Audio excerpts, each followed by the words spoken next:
Hello friends. आज हम लोग देखेंगे डिफरेंशिएशन का हमारे दैनिक जीवन में कहाँ कहाँ यूज होता है।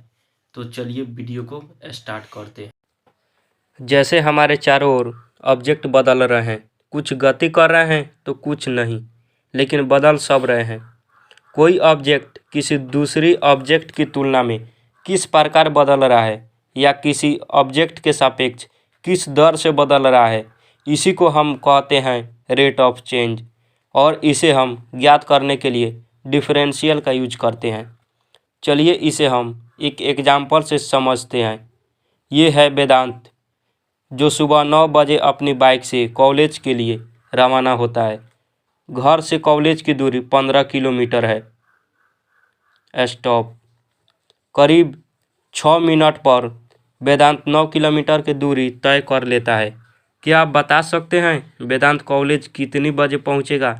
इस प्रॉब्लम के सॉल्यूशन के लिए बेसिकली हम इस फार्मूले का यूज करेंगे, speed is equal to distance by time. यहाँ पर हमने 9 किलोमीटर डिस्टेंस तय किया है, वह भी 6 मिनट में। तो हमें बाइक की स्पीड 1.5 किलोमीटर पर मिनट होगी। तो इस स्पीड से वेदांत 15 किलोमीटर की दूरी कितने समय में तय करेगा? आसानी से निकाल लेंगे 10 मिनट में। जैसे वेदांत घर से 9 बजे निकलता है तो 10 मिनट बाद यानी 9:10 पर कॉलेज पहुंच जाएगा। क्या वाकई 9:10 पर वेदांत कॉलेज पहुंच जाएगा? नहीं। ये ज़रूरी नहीं कि जो हमने सफ़र के दौरान बाइक की स्पीड निकाली है वह इस सफ़र की एवरेज स्पीड थी, क्योंकि किसी मोड़ पर ट्रैफिक में या लाइट सिग्नल पर बाइक की स्पीड कम हुई होगी।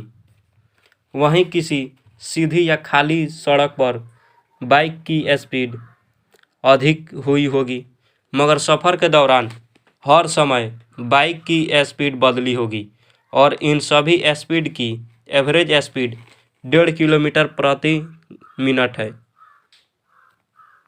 इसलिए जितने समय में वेदांत ने आधी दूरी तय की होगी, ठीक उतने ही समय में वह बाकी की दूरी तय नहीं कर सकेगा।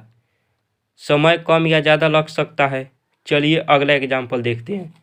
मान लेते हैं कि सफ़र के दौरान वेदांत को किसी बड़े पत्थर से टकरा जाने के कारण एक्सीडेंट हो जाता है। इस एक्सीडेंट में वेदांत को कितनी चोट लगी होगी, ये किस पर डिपेंड करेगा? क्या उसकी एवरेज स्पीड पर? बिल्कुल नहीं। ये उस पर डिपेंड करेगा कि वह जब पत्थर से टकराया तो ठीक उस समय उसकी स्पीड कितनी थी। यहाँ पर स्पीड वाला फार्मूला फेल हो चुका है, क्योंकि इस फार्मूले को तभी अप्लाई किया जा सकता है जब कोई ऑब्जेक्ट नियत चाल से गति कर रहा हो। इसलिए वह क्षण जब वेदांत की बाइक पत्थर से टकराई तब उसकी स्पीड कितनी थी, ये ज्ञात करने के लिए हम डिफरेंशियल का यूज करेंगे।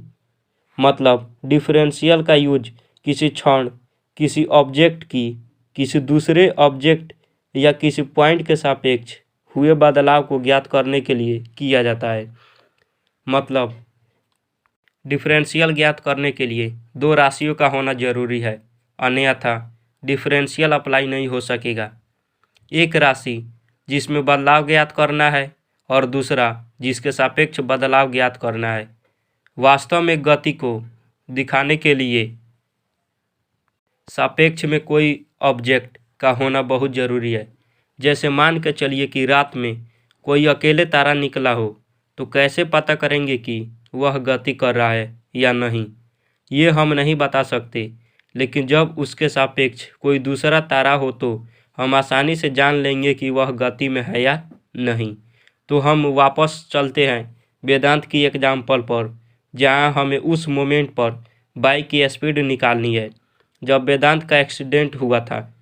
लेकिन चाल हमेशा दो पॉइंट के बीच ही निकाली जा सकती है, और यहाँ तो एक ही पॉइंट है, इसलिए हम इस पॉइंट पर बाइक की स्पीड नहीं निकाल सकते। और यदि निकालते भी हैं तो हमें इस पॉइंट पर बाइक की स्पीड 0 प्राप्त होगी, क्योंकि इस पॉइंट पर बाइक द्वारा तय की गई कुल दूरी और इस दूरी में लगा टाइम 0 है।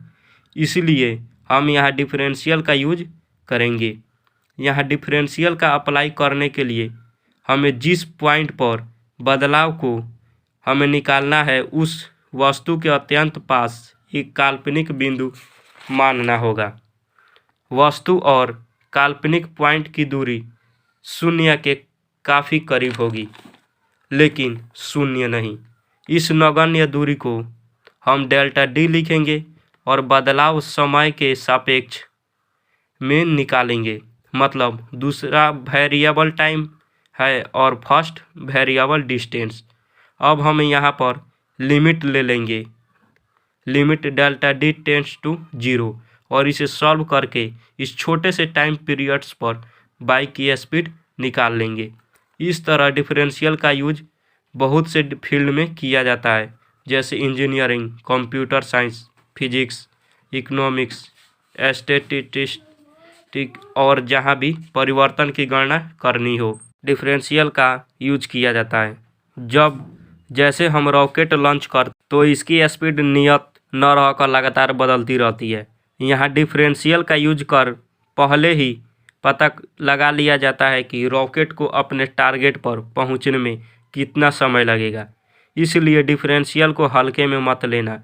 क्या इंटीग्रेशन के बारे में भी जानना चाहते हैं तो मेरे चैनल को सब्सक्राइब कर लें, क्योंकि अगली वीडियो में हम लेकर आएंगे।